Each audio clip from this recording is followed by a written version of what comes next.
마태복음 5장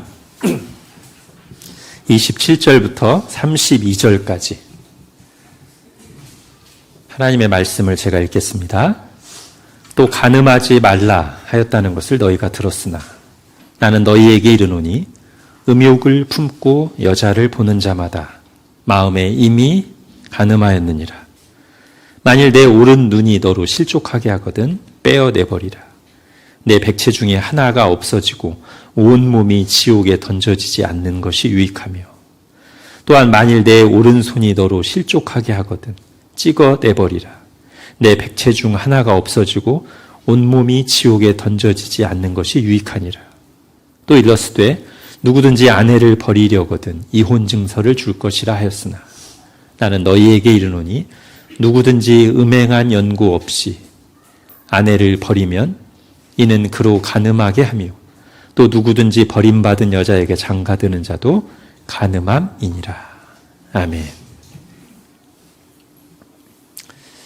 자, 모든 세대가 함께 통합 예배를 드리는 것이 아주 성경적이고 바람직한 일입니다만 가끔 조심스러울 때가 있어요. 바로 오늘 말씀과 같은 주제를 정할 때입니다. 오늘 결혼과 성에 대한 주제인데요. 너무 부담 갖거나 걱정하실 필요는 없습니다. 이것이 우리 삶의 중요한 부분으로서 반드시 가르쳐야 될 내용이고, 그렇기 때문에 성경도 이 주제를 결코 쉬쉬하지 않습니다.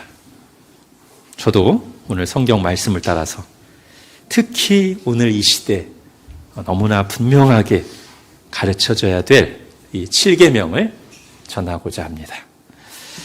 자, 지난주에는 바로 앞에 본문, 그러니까 마태복음 5장 21절부터 26절까지를 통해서 예수님이 직접 해설해 주신 6계명, 살인하지 말라는 계명을 들었고요.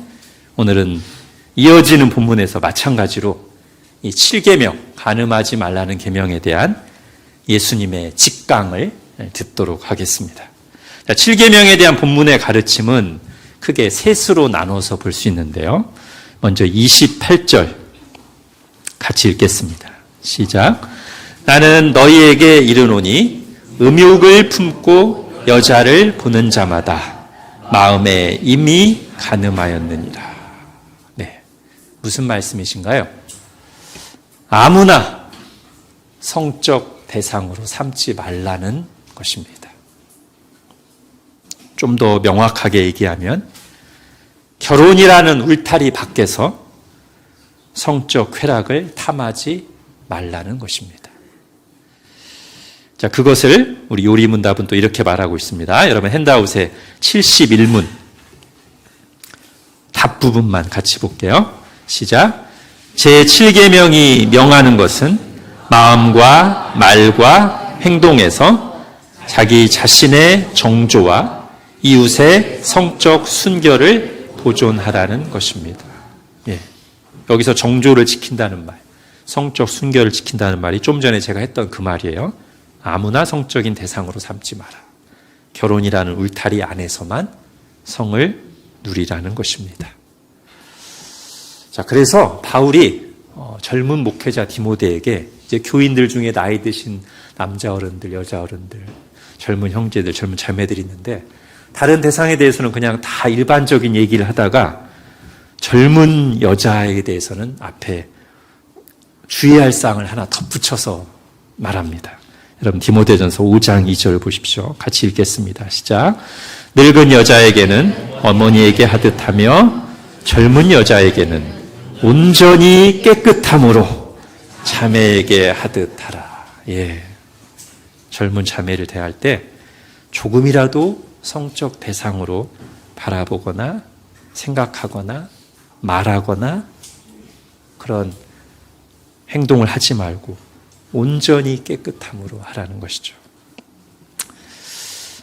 자, 오늘 주제와 관련해서 간단히 정리하고 갈 문제가 있습니다. 욕구, 본능에 대한 거예요.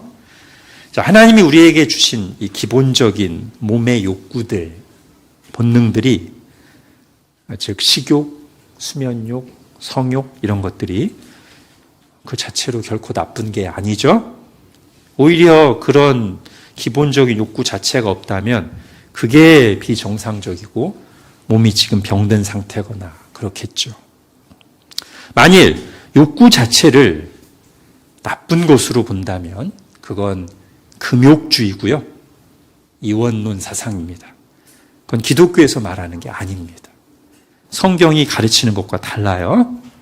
우리는 내게 기본적인 욕구가 있음을 감사하면서 그것을 하나님의 말씀을 따라서 올바르게 다루고 누리는 방향을 취해야 됩니다. 자, 어떻게 하는 게 하나님의 말씀대로 다루는 것인가? 먼저는 그런 본능, 그런 욕구가 우리 인생에서 제일 중요하거나 전부가 되게 하지 말아야 돼요.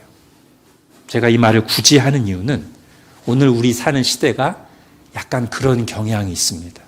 인간을 규정할 때, 인권을 말할 때 인간에게 지성도 있고 의지도 있고 책임도 있고 윤리도 있고 관계, 정말 인간을 인간되게 하는 중요한 것들이 많이 있는데 그런 것들은 점점 소홀해지고 뭐를 자꾸 우리 자신으로 규정하냐면 나의 감정과 욕구를 곧 나로 규정하면서 그렇게 나의 감정과 욕구를 제한 없이 추구해야 돼 인권이지 그거를 자꾸 하지 말라고 막으면 인권 침해다라고 가는 이상한 시대 풍조가 있기 때문에 감정과 욕구 자체가 나쁜 게 아닌데 앞에서도 말씀드렸지만 이게 지금 너무 위에 올라가 있어요.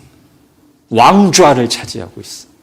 그래서 갈등이 많고 무질서 혼란이 생기고 있어요. 그래서 말씀드리는 거예요. 하나님 말씀대로 우리 감정과 욕구를 바라보고 다룬다는 것은 그게 하나님으로부터 온 좋은 선물일지라도 우리 인생에서 너무 중요하거나 전부가 되지 않도록 해야 되고요. 또 하나 우리가 기억할 게 있어요. 우리의 첫 조상인 아담과 하와가 타락했을 때 그것이 우리의 전 인격에 영향을 미쳤어요. 당연히 우리의 본능과 욕구에도 영향을 미쳐서 이런 욕구들이 왜곡되거나 과잉되거나 하나님이 정하신 선을 넘어서 추구하는 쪽으로 죄의 형태로 발전할 경향이 농후하다는 것입니다. 그리고 그 중에서도 가장 강력한 것이 뭐냐? 성입니다. 성욕입니다. 선 넘기 쉬운 것, 합리화하기 쉬운 것, 사랑과 자유와 인권의 이름으로. 근데 여러분 성경에서나 역사에서나 올바른 기준이 무너지고 사회가 혼란스러워졌을 때는 항상 성적인 타락 심각하게 일어났고요. 그에 대한 하나님의 진노와 심판이 직간접적으로 있었어요. 예를 들면 노아 홍수 시대도 아주 결혼관계가 완전히 해체됐죠. 자기 육체의 욕망을 따라 원하는 사람을 다 관계를 맺었어요. 소돔과 고모라 시대의 타락상을 보여줄 때도 성적 타락 부분이 굉장히 비중 있게 다뤄지고 있죠. 그때는 하나님의 직접적인 심판이 있었습니다. 한 번은 물로, 한 번은 불로. 그러나 그때만이 아니라 소돔과 고모라 시대와 거의 비슷한 사사 시대에 보면 그때도 성적으로 굉장히 문란했는데 그때 하나님이 직접 불을 내리신 건 아니지만 그 사회에 온갖 끔찍한 범죄가 일어나고 그것 때문에 동족들끼리 피를 흘리며 싸우는 방식으로 간접적인 고통이 그들에게 주어졌어요. 성적 문란으로 인하는 고통과 부작용도 큰 틀에서 하나님의 징계와 심판의 한 부분이라는 것입니다. 그런데 지금 우리 시대가 제가 볼 때는 노아 시대, 소돔과 고모라 시대, 사사 시대와 비슷해 보입니다. 자, 우선 정리하면 성에 대한 성경의 가르침은 먼저 이렇게 간단하게 정리하고 가겠습니다. 첫 번째, 성은 단지 쾌락을 추구하는 도구가 아니라 사랑과 생명의 행위로 하나님이 주신 거예요. 거기서 분리된 성을 추구하는 것은 7계명을 어기는 것입니다. 예를 들면 성상품화 같은 거. 두 번째, 하나님이 정한 선 안에서 이 성이라는 선물이 누려져야 되는데 그러니까 하나님의 정하신 선이라는 것은 언약 관계인 결혼 안에서를 말하는 거예요. 그래야 아름답고 안전합니다. 이게 성경이 말하는 명확한 성과 결혼에 대한 가르침이에요. 자, 이제 오늘 본문을 보겠습니다. 두 번째. 자, 살인하지 말라는 계명을 주님이 해설하시면서 직접적으로 죽이는 것과 물리적인 폭력뿐 아니라 마음으로 미워하고 분노하는 것, 그리고 입으로 욕하고 상처 주고 인격적인 모독을 하는 것까지 다 살인하지 말라는 계명을 어긴 것이라고 해설해 주셨던 예수님께서 오늘 간음하지 말라도 같은 방식으로 풀어주십니다. 자, 29절, 30절 같이 읽겠습니다. 시작. 만일 내 오른눈이 너로 실족하게 하거든 빼어내버리라. 내 백체 중 하나가 없어지고 온몸이 지옥에 던져지지 않는 것이 유익하며, 또한 만일 내 오른손이 너로 실족하게 하거든 찍어내버리라. 내 백체 중 하나가 없어지고 온몸이 지옥에 던져지지 않는 것이 유익하니라. 예. 요리문답은 이런 주님의 말씀을 따라 7계명이 금하는 것을 이렇게 정리해 줍니다. 72문 보십시오. 72문 답 부분만 같이 읽겠습니다. 시작. 제7계명이 금하는 것은 모든 부정한 생각과 말과 행동입니다. 예. 모든 부정한 생각과 말과 행동. 즉, 음란한 상상, 다른 사람을 성적 대상으로 삼으며 뱉어지는 저급한 말, 성희롱하는 말, 그리고 남자들끼리 모여 사는 온갖 저질스러운 음담패설, 그리고 그것이 행동화된 것. 특히 여기 행동에 대해서 예수님은 아주 구체적인 예로 들어주시는데, 내 오른 눈이 너로 실족하게 하거든, 내 오른 손이 너로 실족하게 하거든이라고 말씀하셨는데 딱 오늘날 상황에 접목되죠. 지난주에 보니까 딥페이크 범죄가 아주 집중해서 다뤄졌는데 우리나라가 제일 심각하답니다. 피해자도 우리나라가 제일 많고 가해자도 우리나라가 제일 많은데 그 가해자의 상당수가 청소년들이랍니다. 자, 아무나 성적 대상으로 삼고 휴대폰을 오른 눈으로 보며 오른손으로 버튼을 누르며, 딱 지금 주님이 말씀하신 거잖아요. 네 오른 눈이 너로 실족하게 하거든, 내 오른손이 너로 실족하게 하거든. 딥페이크뿐 아니죠. 음란물, N번방, 몰카, 이게 다 오른눈과 오른손으로 범하는 21세기형 간음죄입니다. 자, 이것뿐만 아니에요. 모든 부정한 생각과 말과 행동. 예. 이런 죄로 유혹하는 것도 간음죄입니다. 음란물을 유포하는 것. 노출이 심한 옷을 입는 것. 성행위를 연상시키는 저질스러운 춤을 추는 것. 제가 볼 때는 걸그룹 중 상당수가 그러고 있습니다. 아주 노출이 심한 옷을 입고 아주 저질스러운 춤을 우리 모든 세대가 다 보게끔 TV에서 공연장에서 하고 있죠.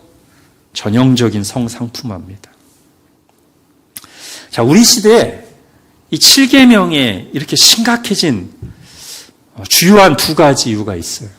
하나는 디지털 기술의 발달이 가져온 접근 용이성, 그리고 익명성. 쉽게 말하면 죄 짓기 편해졌다 이거죠.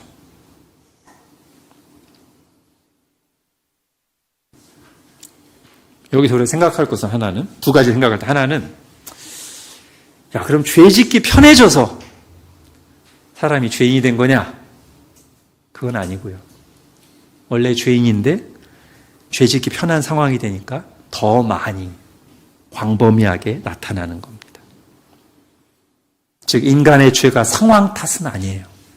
그러나 어떤 상황이 죄를 더 증폭시키고 광범위하게 만듭니다. 자, 익명성에 숨어 이 성적인 죄를 짓는 사람들이 이런 생각을 한단 말이에요. 안 걸리면 상관없다. 정말 못된 생각입니다. 왜 안 걸리면 상관이 없어요? 그 피해 당사자는 자살에까지 이르는 고통을 겪는데, 자살하지 않더라도 그 정도의 견딜 수 없는 인간으로서의 모멸감과 인격이 무너지는 고통을 겪는데 나만 안 걸리면 상관없다고? 이런. 그뿐만이 아닙니다. 나 자신에게도 심각한 영향을 미쳐요. 여러분, 아주 방탕한 작가였던 오스카 와일드가 이런 후회스러운 고백을 한 적이 있습니다. 잘 들어보세요. 나를 즐겁게 하는 곳이면 어디서나 계속 쾌락을 추구했다. 나는 일상의 작은 행위 하나하나가 우리의 성품을 만들기도 하고 또는 파괴하기도 하며 우리가 밀실에서 행한 일로 인해 언젠가는 지붕 위에서 통곡하게 되리라는 것을 까마득히 잊고 있었다. 쾌락이 나를 지배하도록 허용했던 것이다. 끔찍한 수치감 속에 내 인생은 끝나버렸다. 제가 이 부분을 인용한 이유는 여기서 이 성적인 죄를 은밀하게 즐길 때, 대놓고 즐기는 것도 마찬가지고, 그게 가져오는 비극을 아주 두 가지로 잘 정리하고 있기 때문인데요. 하나는 이렇게 말했죠. 일상의 작은 행위 하나하나가 나를, 내 성품을 만들기도 하고 파괴하기도 한다. 사람들에게 안 들킬지라도 지금 내가 하고 있는 그 음란한 행위가 나를 형성한단 말이에요. 요즘 표현으로 하면 뇌과학적으로 뇌가 쾌락에 절여져서 망가진단 말이에요. 일종의 중독이 일어나요. 그리고 물리적으로 뇌 구조 자체가 바뀌어요. 짐승의 뇌로. 그리고 두 번째 이렇게 얘기했죠. 내가 밀실에서 몰래 했던 일을 언젠가는 지붕 위에서 드러내고 통곡하게 되리라. 사실 이것 때문에 죄책감과 불안이 어느 정도는 있어요. 그리고 언젠가는 드러납니다. 자, 특히 이 두 번째에 관해서 성경이 이렇게 말하고 있어요. 여러분 시편 139편 보십시오. 같이 읽겠습니다. 시작. 주께서 내가 앉고 일어섬을 아시고 멀리서도 나의 생각을 밝히 아시오며 나의 모든 결과 내가 눕는 것을 살펴보셨으므로 나의 모든 행위를 익히 아시오니 여호와여 내 혀의 말을 알지 못하시는 것이 하나도 없으시니이다. 쉽게 말해 하나님이 다 보고 계신다. 다 알고 계신다. 여러분, 우리 지난주에 예로 들었던 다윗 보세요. 몰래 간음죄를 지었습니다. 그게 드러날 것 같으니까 그걸 덮으려고 사람까지 죽여가며 자기 딴에는 완전 범죄를 저질렀다고 생각했어요. 그렇게 끝났나요? 때가 되니까 누가 찾아와요? 선지자가 찾아옵니다. 사실 저는 이렇게 표현하고 싶습니다. 때가 되자 하나님이 찾아오셨다. 그의 은밀하게 행하던 모든 죄를 다 보고 계시던 하나님이 때가 되자 찾아오셔서 드러내시는 거예요. 여러분, 오늘날 죄짓기 쉬워진 세상인데 그렇다고 해서 죄 자체가 조금이라도 가벼워진 것은 아닙니다. 하나님의 기준은 변함이 없습니다. 죄는 그대로 죄고 죄의 결과도 그대로 때가 되면 비극으로 나타날 것입니다. 자, 두 번째, 오늘날 이 성적인 죄에 빠지기 쉬운 또 하나 이유. 자꾸만 우리가 보는 대중매체에서 성적인 방종을 미화하고 부추기고 조장해요. 불륜을, 동성애를, 노출을, 혼전 성관계를 너무 당연한 것처럼 이야기합니다. 여러분, 예수님의 말씀을 다시 보십시오. 29절, 30절. 여기 보면 아까 제가 오른 눈, 오른 손 얘기하면서 이 간음죄가 범해지는 구체적인 행위에 초점을 맞췄다면 다시 잘 보면 여기에는 이 간음죄를 범하는 것에 대한 우리 주님의 마음이 담겨 있어요. 제가 지난주에 십계명에서 뭘 반드시 봐야 된다고 했어요. 하나님의 기준과 하나님의 마음을 봐야 된다고 했죠. 이 두 구절에 주님의 마음이 담겨 있잖아요. 만일 내 오른 눈이 너로 실족하게 하거든. 즉, 네 오른눈이 또는 네 오른손이 너로 이 성적인 죄에 빠지게 하거든. 차라리 눈을 뽑아버리고 손을 잘라버리는 것이 낫다라고 할 정도로 우리 주님께서는 우리가 이 죄에 빠지는 것을 너무나 싫어하신다.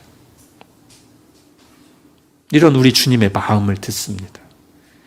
우리 주님 우리를 사랑하시잖아요. 우리가 하나님 나라에 들어가길 원하시고 하나님 나라의 의와 기쁨과 평강을 누리며 살기를 원하시는데 이 성적인 죄가 우리의 뇌와 우리의 내면과 영혼을 파괴시켜서 하나님이 우리에게 주시려고 하는 의와 평강과 기쁨으로부터 멀어지게 만든단 말이에요. 그러니 마음으로, 눈으로, 손으로 범하는 음란한 행위들을 가볍게 여기지 말라는 것입니다. 자, 딥페이크 문제가 불거지니까 그에 대한 처벌 수위와 범위를 높이는 법 제정이 추진 중이라고 합니다. 제가 이제 차 타고 오가면서 전 라디오를 주로 듣는데 라디오에서 전문가들이 주고받는 토론을 잠깐 들었어요.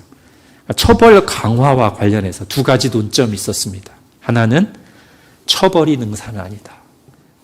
그럼 우리 청소년들, 우리 아이들 절반이 전과자 된다. 두 번째, 그러나 강력하게 처벌하는 법이 있어야 사람들이 이것을 가볍게 여기지 않고 심각한 죄로 인식하게 된다. 저는 이 두 가지에 다 동의합니다. 그러면서 우리가 생각하는 것은 이제 신자로서 세상 법이 처벌하지 않는다고 해서 괜찮은 것인가? 여러분, 우리 그렇게 생각하면 안 되는 사람들이죠? 이미 얼마 전이야? 아니죠. 벌써 10년 가까이 전에 대법원에서 헌재인가요? 불륜은 죄가 아닌 것으로 규정했어요. 두 사람 사이의 문제인 걸로. 그러면 죄가 아닌가요? 아니에요. 우리를 궁극적으로 상주시기도 하고 심판하시기도 하실 분은 하나님이신데 하나님의 법은 명백하게 규정하고 있습니다. 그리고 오늘 주님은 7계명을 해석해 주시면서 세상이 아무리 이 기준을 무너뜨리고 죄를 죄로 여기지 않는다 할지라도 우리 주님께서는 이 죄를 그렇게 미워하신다. 차라리 눈을 뽑으라고 할 만큼, 차라리 손을 잘라버리라고 할 만큼 주님께서는 이 죄를 무겁게 여기시고 우리가 이 죄에 빠지지 않기를 원하신다. 여러분, 사탄이 우리를 어떻게 죄짓게 하죠? 거짓말로. 사탄의 가장 큰 무기는 거짓말인데요. 창세기 3장에 보면 첫사람 아담 하와를 넘어뜨릴 때 거짓말이 나오는데 제가 자주 얘기하죠. 왜냐하면 이때 이 사탄의 거짓말이 지금도 인류 역사 내내 계속해서 반복되고 있고 지금도 대중매체를 통해서 똑같이 들려오며 그리고 항상 엄청난 효과를 내니까요. 우리가 분별하기 위해서 알아야 된다는 거예요. 자, 그 당시 하와는 어떤 상태였냐면 선악과를 먹고는 싶고 그런데 하나님 말씀대로 죽기는 싫은 그런 상황이었어요. 요즘 오늘 계명으로 하면 7계명을 범하고 성적 쾌락을 마음껏 즐기고는 싶고 그것 때문에 고통을 겪고 싶지는 않은 그런 상태였단 말이에요. 그런 여자의 마음을 읽은 사탄이 무서운 거짓말 3종 세트를 시전하는데요. 자, 여러분 핸드아웃의 창세기 3장 4절 5절 같이 읽겠습니다. 시작. 뱀이 여자에게 이르되 너희가 결코 죽지 아니하리라. 너희가 그것을 먹는 날에는 너희 눈이 밝아져 하나님과 같이 되어 선악을 알 줄 하나님이 아심이니라. 자, 첫 번째 거짓말이 뭐예요? 너희가 결코 죽지 아니하리라. 다른 말로 하면 아이 괜찮아. 죄 져도 그거 정도 해도 괜찮아. 죄의 심각성을 부정하게 만들어. 즉 죄를 죄로 여기지 않게 만들어. 뭐 뉴스 보니까 그러더라고요. 그런 텔레그램이나 엠번방에서는 서로를 막 격려한다면서요. 그리고 오히려 막 더 나쁜 짓을 하는 사람들이 거기서 인정받고.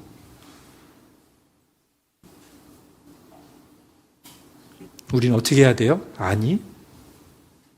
괜찮다고? 안 괜찮아 전혀. 하나님이 다 보고 계셔. 그 죄가 나를 망가뜨려.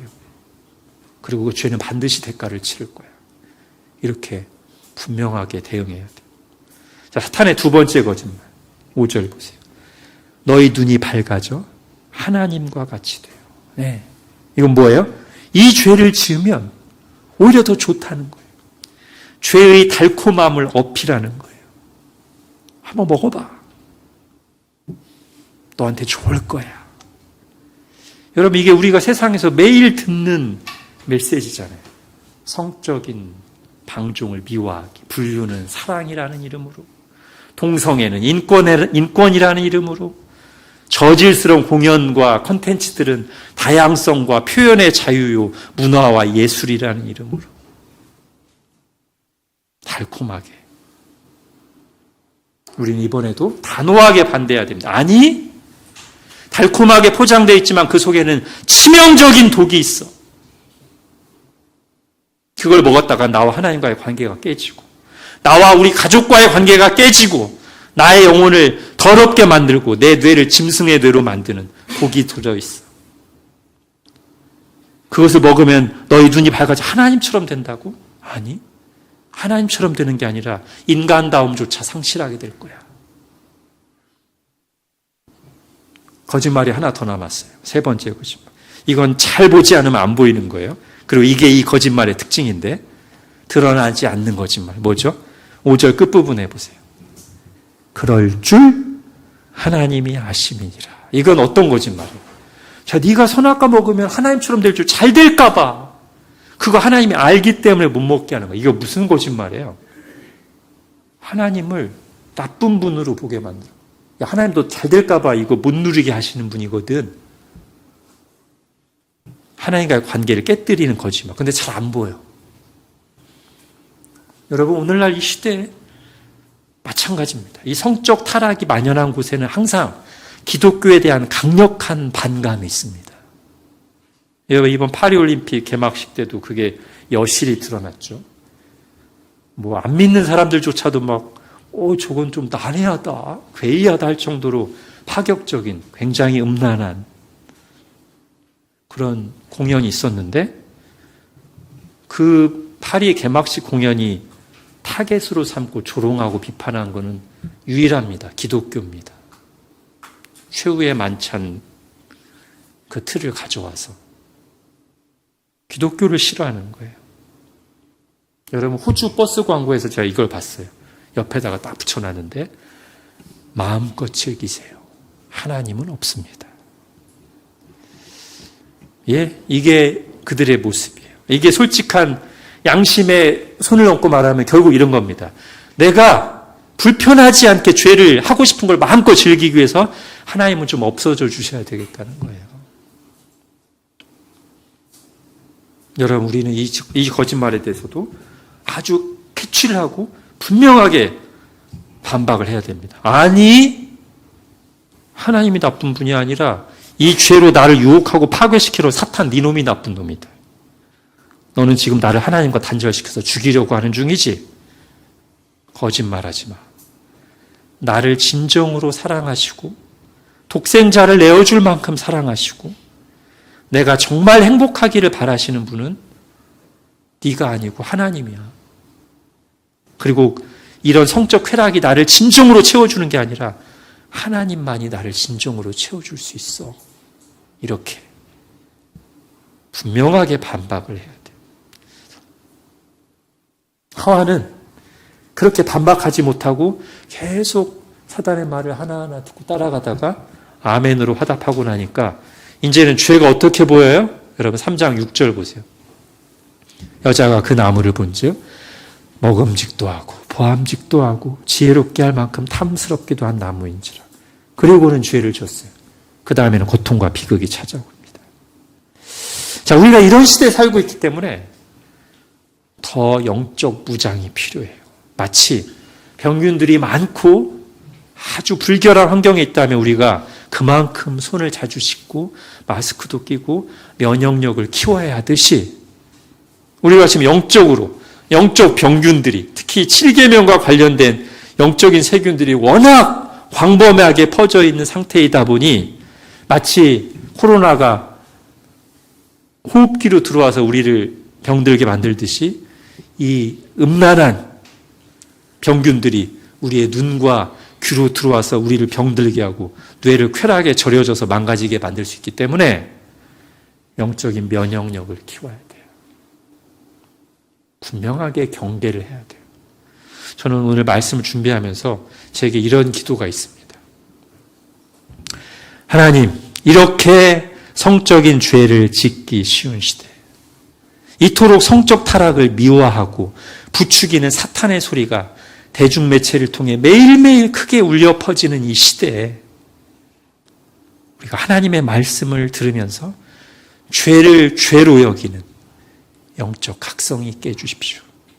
혹시 우리 가운데 이 죄들을 가볍게 여기거나 살짝 발을 들여놨던 사람들이 있다면 말씀을 들으면서 애통하고 회개할 마음 충만하게 해주시고, 더 나아가 이제는 더러운 것들을 멀리하고 하나님의 말씀을 따라 거룩하게 살고자 하는 소원을 부릴 듯하게 해주십시오. 우리에게 그런 은혜를 내려주십시오. 이렇게 기도하면서 준비했습니다.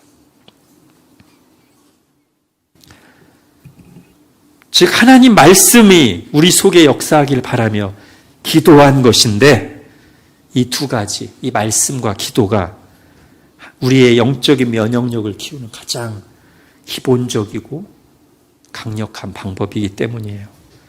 여러분 시편 119편과 빌립보서 4장 이어서 읽겠습니다. 시작.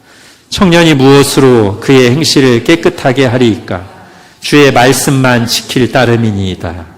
내가 전심으로 주를 찾았사오니 주의 계명에서 떠나지 말게 하소서. 내가 주께 범죄하지 아니하려 하여 주의 말씀을 내 마음에 두었나이다. 아무것도 염려하지 말고 다만 모든 일에 기도와 간구로 너희 구할 것을 감사함으로 하나님께 아뢰라. 그리하면 모든 지각에 뛰어난 하나님의 평강이 그리스도 예수 안에서 너희 마음과 생각을 지키시리라. 아멘. 우리 마음과 생각을 지켜야 되는데, 영적 면역력을 키워야 되는데 말씀과 기도를 빼놓을 수 없어요. 우리가 정말 믿음으로 나가서 말씀을 듣고 기도하면 분명히 그것은 역사합니다. 자, 두 번째는요, 영적 건강에 좋은 환경을 구축해야 돼요. 자, 요즘은 좀 시대가 달라졌는데 예전에 제가 10년 전, 20년 전 설교할 때만 해도 이런 얘기를 종종 했어요. 여러분, 홍등가가 어디에 주로 많이 위치해 있냐면 역 근처에 있습니다. 왜 그러게요? 사람이 자기를 아는 사람이 없는 곳에, 낯선 곳에 홀로에 가면 이 윤리적인 그 무장이 해이해져요. 그래서 훨씬 더, 이전에는 사람들의 이목이 있어서 가까운 사람들하고 늘 같이 있다 보니까 경계하고 망설여졌던 죄에 대해서 훨씬 더 느슨한 태도를 가지고 쉽게 유혹에 떨어질 수 있어요. 그런 인간의 본성을 너무나 잘 아는 그 업종 사람들이 어디에다 그걸 만들어요? 역 근처. 역이라는 것은 지금 멀리 왔다는 거잖아요. 집에서. 여러분 생각해 보세요. 홍등가 주변을 매일매일 어슬렁어슬렁 하면서 내가 이 성적인 유혹에 빠지지 않기를 바라는 게 모순이잖아요. 그죠? 마찬가지예요. 오늘날에는 이제 뭐 그렇게 역 부근 홍등가 갈 필요 없어요. 그게 어디에 있어요? 네, 내 손 안에 있어요. 휴대폰 안에. 이제 골방에 들어가서 휴대폰 안에만 딱 있으면 그냥 그 환경이 딱 갖춰지는 거예요. 음란한 환경. 나를 죄짓게 만드는 환경.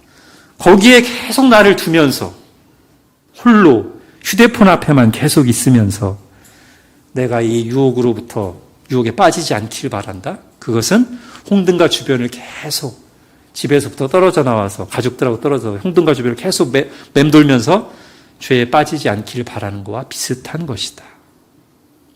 여러분, 디모데후서 2장 22절은 이런 죄에 빠지지 않는, 즉 건강한 영적 환경을 구축하는 방법을 이렇게 정리해서 우리에게 들려줍니다. 디모데후서 2장 22절 같이 읽겠습니다. 시작. 또한 너는 청년의 정욕을 피하고 주를 깨끗한 마음으로 부르는 자들과 함께 의와 믿음과 사랑과 화평을 따르라. 예. 이건 뭐 제가 몇 번 말씀드려요. 세 가지 단어를 주목해야 돼요. 피하고, 함께, 따르라. 예. 피하라. 홍등가를 가까이 가지 말라. 골방에서 휴대폰만 주구장창 보고 있지 말라. 안 좋은 콘텐츠 차단해라. 앱이 있다면 지워버려라. 알고리즘을 끊어버려라. 그 다음에 함께. 누구랑 함께? 음담패소를 주고받는 사람들과 함께? 주를 깨끗한 마음으로 부르는 자들과 함께. 예. 좋은 대화, 건전한 즐거움을 추구할 수 있는 사람들과 의도적으로 함께 해야 돼요. 성도의 교제에 적극 참여하라는 뜻입니다. 지난주 중에 어떤 선교사님이 페북에 올린 아주 짧은 글을 봤어요. 이런 내용입니다. 오늘은 기도하고 싶지 않다.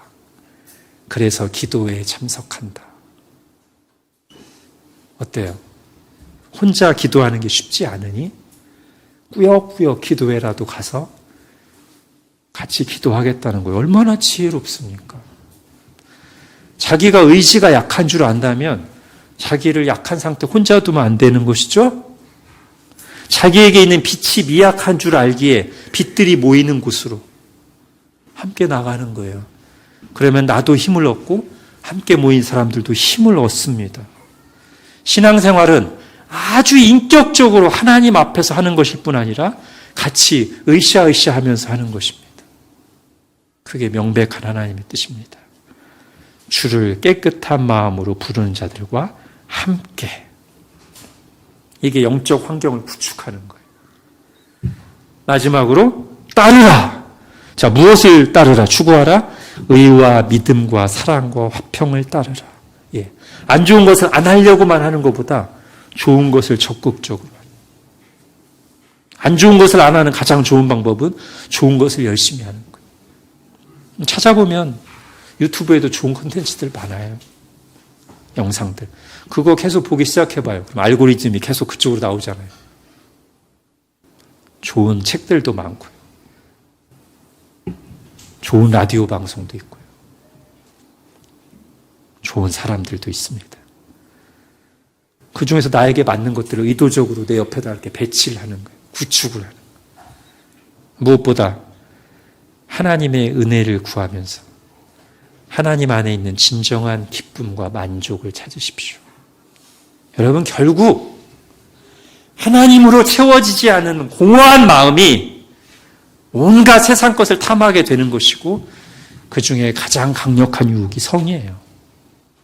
그렇기 때문에 성경은 영적 간음과 육적 간음을 연결해서 말해요. 영적 간음이 뭐예요? 남편이신 하나님을 배신하고 우상들하고 바람이 나서 우상 숭배하는 게 영적 간음이잖아요. 그리고 그렇게 영적 간음을 하면 하나님과 단절되어 있기 때문에 내면이 채워지지가 않아요. 공허해요.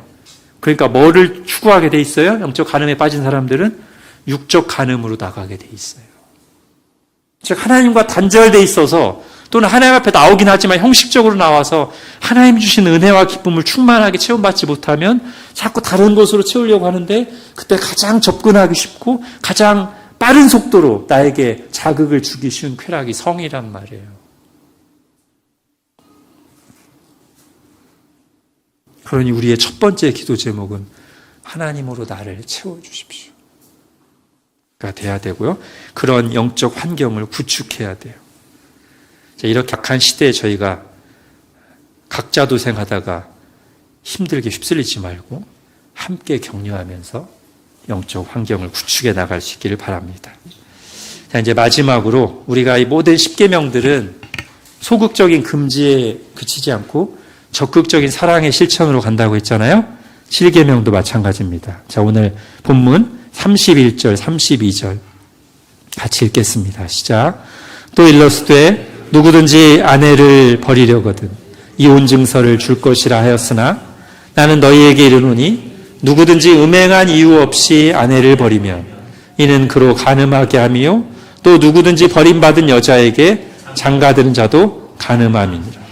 예, 지금 주님께서 간음하지 말라는 이야기를 하시면서 결국 마지막 부분에서 얘기하시는 것은 결혼이에요. 결혼 관계를 소중히 여기고 잘 지키라는 말씀이에요. 이게 오늘 이 시대 분위기와는 아주 다른 창조 때부터 하나님이 설계하시고 우리에게 말씀하신 명백한 하나님의 뜻입니다.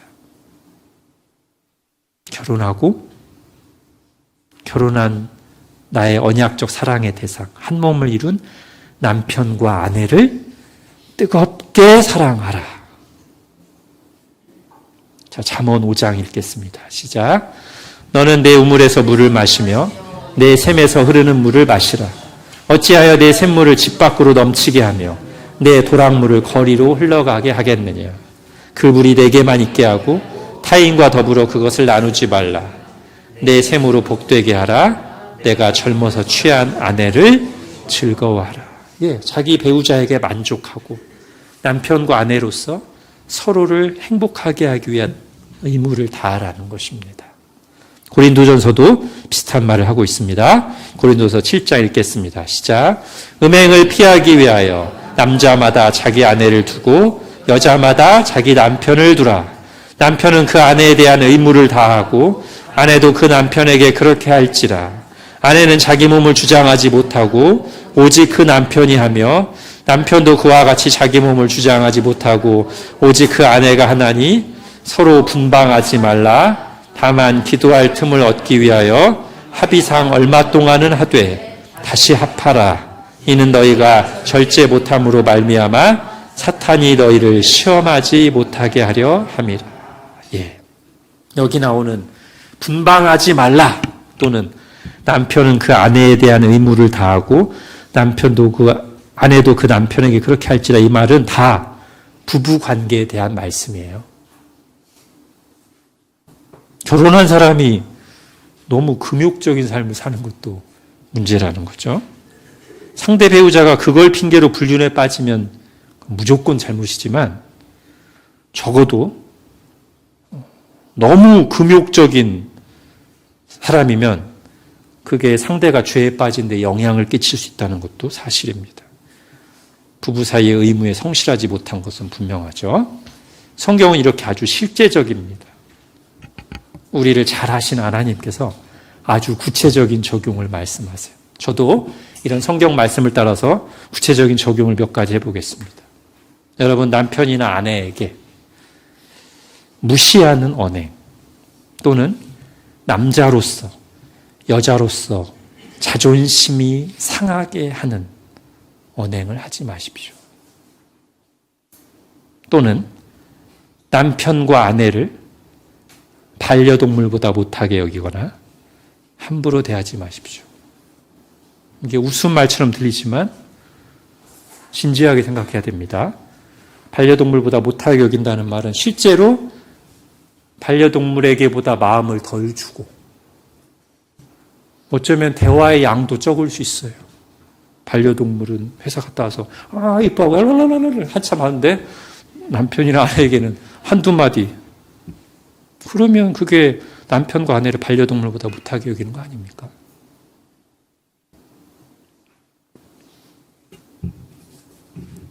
좀 더 적극적으로 얘기하면 결혼한 부부에게 있어서 부모나 자녀보다도 더 가깝고 친밀해야 될 관계는 남편과 아내입니다. 이게 성경적인 가치관입니다. 그렇게 남편과 아내를 귀히 여기고 나 자신처럼 여기고 서로에게 성실한 것이 하나님의 뜻이고 7계명의 가장 적극적인 실천입니다. 남편들이여 하나님이 맺어주신 아내를 귀히 여기고 자기 자신처럼 여기고 감사하고 존중하고 뜨겁게 사랑하십시오. 아내들이여 자기 남편을 다른 사람들과 비교하지 말고 감사하고 존중하는 말을 하고 사랑하십시오. 자, 이러한 거룩한 부부관계, 사랑으로 연합된 결혼은 예수 그리스도와 교회의 관계 또는 하나님과 하나님의 백성의 관계의 언약 관계를 나타내는 것입니다. 사실 그걸 위해서 하나님이 만드신 제도가 결혼이라고 말할 수 있어요. 그래서 하나님은 종종 자신과 이스라엘의 관계를 결혼 관계로 묘사하셨습니다. 호세아 2장 보십시오. 시작. 내가 내게 장가들어 영원히 살되 공의와 정의와 은총과 긍휼이 여김으로 내게 장가들며 진실함으로 내게 장가들리니 내가 여호와를 알리라. 예, 바울도 결혼 관계가 궁극적으로 나타내는 것은 예수 그리스도와 교회의 언약 관계라는 것을 말했습니다. 에베소서 5장 시작. 그러므로 사람이 부모를 떠나 그의 아내와 합하여 그 둘이 한 육체가 될지니 이 비밀이 크도다. 나는 그리스도와 교회에 대하여 말하노라. 그러나 너희도 각각 자기의 아내의 사랑하기를 자신과 같이 하고 아내도 자기 남편을 존경하라. 예, 이것이 우리가 7계명을 중요하게 여기고 지켜야 되는 이유예요. 결혼 관계가, 남편과 아내 관계가 무슨 관계를 상징하는 거라고요? 하나님과 하나님의 백성, 예수 그리스도와 교회의 관계를 나타내는 것으로 주신 것이기 때문에 우리가 이 결혼 관계 속에서 바로 그 하나님과 하나님의 백성의 관계를 알기를 힘쓰며 또 우리의 거룩하고 성결하고 서로 신뢰하고 존중하는 이 결혼 관계를 통해서 예수 그리스도와 교회의 관계를 세상에 드러내야 된다는 것입니다. 언약 관계 속에서 서로를 알아가고 서로에게 신실하며 언약의 의무를 다하고 그걸 통해 하나님의 언약 관계를 배우고 드러내는 것이 이 음란한 세대를 거슬러 우리가 행해야 할 소명입니다. 우리에게 그런 거룩한 소원을 부어주시기를 바랍니다. 기도하겠습니다. 하나님, 오늘 간음하지 말라 7계명을 주신 하나님의 뜻을 살펴봤습니다. 구체적인 적용을 들었습니다. 이 시대가 얼마나 이 죄에 대해서 무너져 있고 이 죄로 사람들을 넘어뜨리기 쉬운 그런 문화를 가지고 있는지를 다시 한번 들었습니다. 하나님, 저희가 이 세대의 가치관에 휩쓸리지 않고 오늘 들은 하나님의 말씀의 기준, 그 속에 담긴 하나님의 마음을 우리 속에 분명하게 새기고 붙들며 이 음란한 세대, 거룩한 성결한 결혼 생활로 빛과 소금의 역할을 다하고자 하는 소원을 우리에게 일으켜 주시고 그를 위한 영적 무장, 영적 환경 구축을 적극적으로 든든하게 하며 서로 격려하는 저희들 되게 하여 주옵소서. 예수님의 이름으로 기도합니다. 아멘.